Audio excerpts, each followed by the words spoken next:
Hi, Luke. I'm Rajesh here, one of the co-founders at Devtron. So Devtron was started about 5.5 years back, along with two of my other co-founders. When we started, I think we all resonated on one thing, that Kubernetes is complex, and how do we give a superpower in the hands of both developers as well as the platform engineers or DevOps, because both of them had a lot of impedance mismatch, and we thought it's the best time to sort of give them codified platform tool where all of them can reside and do their daily chores. So that was the whole idea, and then we zeroed in on Kubernetes because that's the most profoundly used and more value-driven sort of orchestration system, and the world uses it. We thought, let's just solve for that, and that led to developing and building Devtron. So if you think of challenges that people face, there are two types of personas that we cater, as I said. One is the developers, whose main job or reason for existence is to code.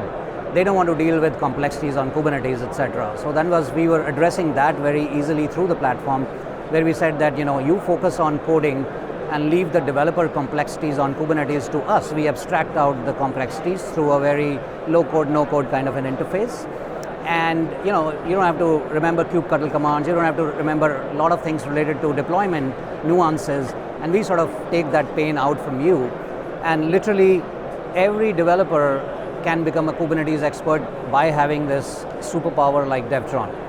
On the other hand, the platform engineers or developer or DevOps folks, they are more dealing with production issues. So for them, the idea is, how do you really solve for the mundane jobs? And there is this whole impedance mismatch about, I want to do this, and sort of go back and forth between the user groups of developers and DevOps. So there's not a single system which sort of lets them do all the mundane jobs and let them focus on the more critical issues of productions, etc., and leave the rest to, again, a platform like that. So these two challenges and impedance mismatch between these two groups led us to have a common platform to sort of build on. So look, Kubernetes is a fairly widely used technology. There are a lot of people who are sort of flirting and dabbling with Kubernetes. Some are solving the infrastructure side, some are solving the build and deploy sides. I think one of the unique things about Devtron is that it's very centric to these two common players of developers and DevOps. We solve for developer self-serve, which we haven't seen many tools solve as elegantly as us. The second thing is that this is built on, from a deployment standpoint, this is built on top of fairly popular Argo CD. So there are a lot of people who reason that at a certain scale, Argo CD sort of starts to fumble, and that's where Devtron comes in, because we have taken the abstraction out of the Argo CD and any other platforms. The other important challenge with most of the folks are seeing is the tool sprawl. There are just too many tools. So Devtron is like a Swiss military knife for that, where we are saying that, hey, you have one tool and then you can launch so many other functions out of it. And it's like a modular platform where you can actually choose which function do you want to use. You want to not build from here, but you just want to deploy, or you want to just see a single pane of glass observability for all your Kubernetes clusters, namespace, pods, etc.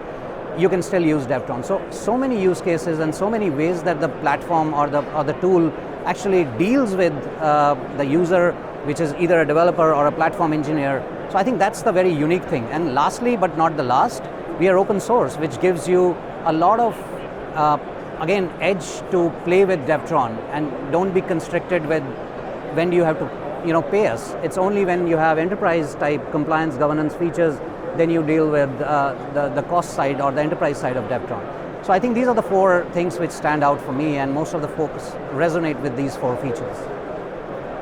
I think a lot of people in open source have shown a lot of love to Devtron over the years, and we've seen our contributors, we've seen our maintainers, we've seen a lot of people try Devtron, and there is so much of power that has been packed in terms of features in open source, that whether it is role-based access controls, SSOs, literally from an access control point of view, almost every developer in the world who's building something and now wants to deploy, especially on cloud native, should use Devtron to sort of see its power. And it's only that love which is taken. Now we do a lot of webinars and developer advocacy programs throughout the world, including with our partners like AWS and few others, where all the developers can actually build and deploy through Devtron and sort of see its power. And we've been maintaining that for years. So we're very bullish about the whole growth that open source has shown to us. So KubeCon is always a reflection of the new technologies that folks are using, and how are we addressing some of those ideas. So a lot of people are asking about AI and what are we doing there, for example. So Devtron is moving more towards solving through an agentic side of things. Since we have already captured the personas of developer and DevOps, now we want to solve for more streamlining the deployment, which the theme is that AI has given a lot of spurt in the coding side of things, and we are trying to match the same speed and complexity on the deployment side of things. So going forward, you'll be seeing more of the features being built around IT management, infra management, as well as things get more complex on the deployment side of things, can we build, because these are the building blocks for a very agentic style of proliferation in terms of IT and infra management, and that is one big area that Devtron has current building blocks. So you'll see more innovation coming from our side into that direction.